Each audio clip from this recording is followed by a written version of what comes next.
సిద్దిపేటలో 22న పామాయిల్ ఫ్యాక్టరీని సీఎం రేవంత్ రెడ్డి ప్రారంభిస్తారన్నారు మంత్రులు. అదే రోజు రైతు భరోసా నిధులు విడుదల చేస్తారన్నారు. రాష్ట్రంలో కృష్ణా, గోదావరి నదుల పాత్ర కీలకమన్నారు మంత్రులు.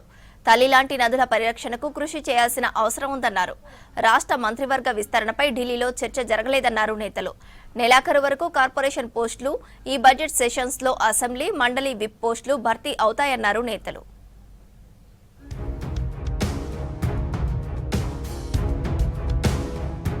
రాష్ట్ర అభివృద్ధిలో కృష్ణా, గోదావరి నదుల పాత్ర కీలకమన్నారు మంత్రి Uttam Kumar Reddy.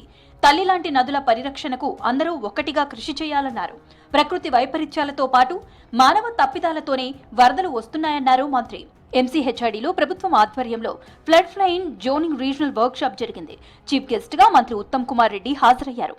There is no better symbol of Telangana's commitment to floodplain zoning than what happened just 5 days ago.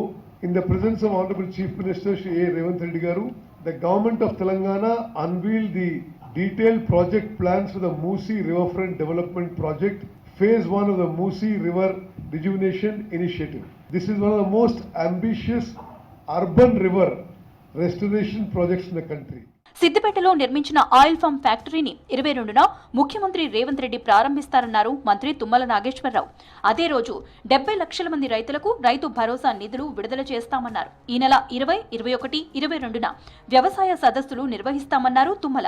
Rythu Bharosa నిధులను కూడా గౌరవ ముఖ్యమంత్రి గారు 22వ తారీఖున 70 లక్షల మంది రైతులకి ఖాతాల్లో జమ చేసేటటువంటి కార్యక్రమాన్ని కూడా ఆ వేదిక మీద నుంచే జరుగుతుంది. కాబట్టి 70 లక్షల మంది రైతులకు ఒకేసారి రైతు భరోసా చేసేటటువంటి ఏకైక ప్రభుత్వం రేవంత్ రెడ్డి గారి ప్రభుత్వం.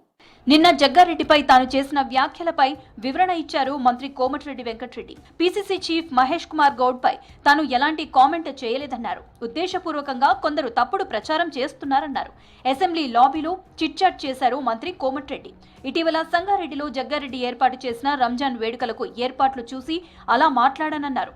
భవిష్యత్తులో జగ్గారెడ్డి పీసీసీ చీఫ్ అయితే బాగుంటుందని మాత్రమే చెప్పానన్నారు కోమటిరెడ్డి.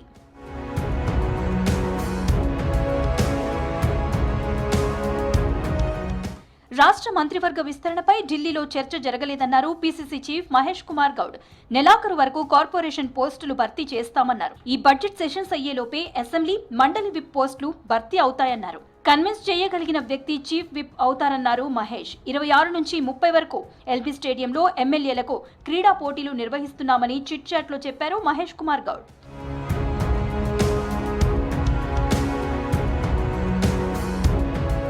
ఢిల్లీలోని కోల్ కంట్రోలర్ సజీష్ కుమార్ ను మర్యాదపూర్వకంగా కలిశారు పెద్దపల్లి ఎంపీ గడ్డం వంశీకృష్ణ.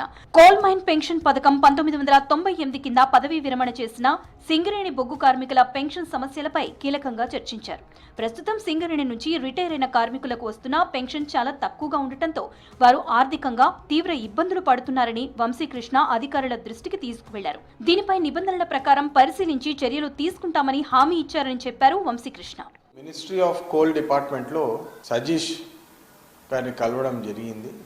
మన సింగరేణి రిటైర్డ్ కార్మికులకు న్యాయంగా ఒక డిగ్నిటీ తోటి, ఒక ఆత్మగౌరవంగా వాళ్ళు బతికేటట్టు వారికి ఏదైనా చేయాలని చెప్పి డిస్కషన్ చేయడం జరిగింది. దీని మీద మళ్ళా మనం పోరాటం చేసి ఖచ్చితంగా సింగరేణి కార్మికులకు రిటైర్డ్ పెన్షన్ పెరిగేలాగా మేము కృషి చేస్తామని చెప్పి మళ్ళొకసారి తెలియజేస్తూ, కేటీఆర్ చిట్ చాట్ పేరిట చెత్త మాటలు మాట్లాడుతున్నారన్నారు ప్రభుత్వ విప్ ఆది శ్రీనివాస్. మూసీ ప్రక్షాళన పూర్తయితే మూసీలో కొట్టుకుపోవటం గ్యారంటీ అని కేటీఆర్ భయపడుతున్నారని విమర్శించారు. తన అనుచరుడు పైలట్ రోహిత్ డ్రగ్స్ టెస్ట్ లో కేటీఆర్ తన చిత్తశుద్ధిని నిరూపించుకోవాలన్నారు ఆది.